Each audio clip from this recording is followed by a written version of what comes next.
Hey everyone, I'm Joe Ziegler, Game Director of VALORANT. It's the middle of Act 3 and our latest Agent Sky just entered the rotation, and by now, you've also battled on our newest map, Icebox.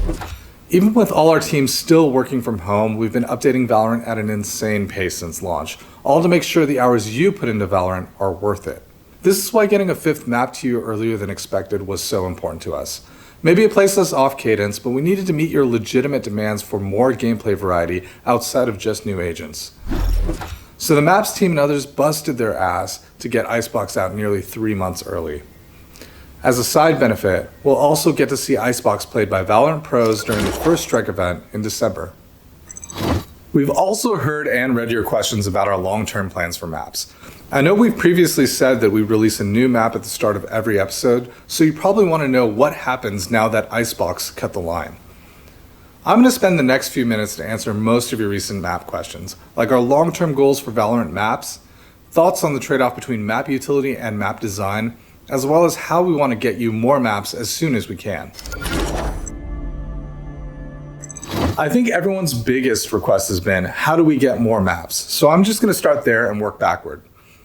Our top priority is increasing our competitive map pool so that you get a diverse range of strategic experiences and settings every night. 4 maps is definitely not enough, and with 5 we're on our way, but I still don't think that's ideal. I'd say we need at least a couple more before we can feel comfortable with our map diversity relative to the needs of both competitive and casual play. We've also heard requests for opening up community maps or modding to trial by fire some new map experiences into VALORANT.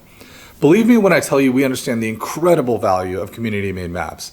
Many of our designers, artists, and engineers were recruited from that modding community. This is a discussion we have all the time. It's one Sal Garozzo, senior game designer on maps, has been a constant advocate for. But I'll be straight with you.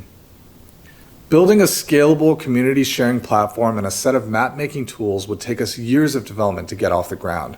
Not to mention a different team and even more time spent supporting it in the long term.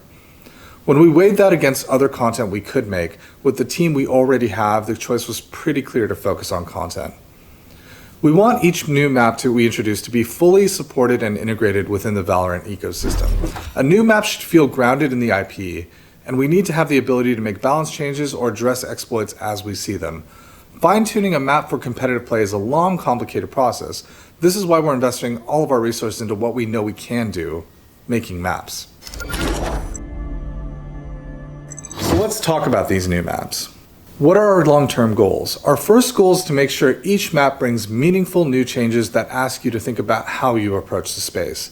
Our 4 original maps were designed to introduce you to the complexities of VALORANT, especially with so much unique agent utility to play against. Moving forward, I hope you can see how we'll continue challenging the basic concepts of map design in order to promote more diverse strategic play. With Icebox, for example, we have a map that places more emphasis on close skirmishes that demand sharper aim and quicker decision-making to win. From a configuration standpoint, the map is also more complex and interconnected than our previous maps. It's important that the opportunities presented by Icebox's layout create new ways to plan strategically and perform tactically with guns and character abilities. I'd love to talk more about our design philosophy for Icebox, but I don't want this to getting too long. If you do want to hear more about how we designed Icebox though, leave a comment and let me know. Ultimately, I just want to reiterate, with each map, we want to expand the skills you test both as an individual and a team. So that's it for me. Thanks for listening, and we really want you to know that we're committed to getting you a good pool of maps to make that competitive rotation feel right as soon as possible. In the meantime, keep us honest and don't stop with the feedback. Thanks, and we'll see you again soon.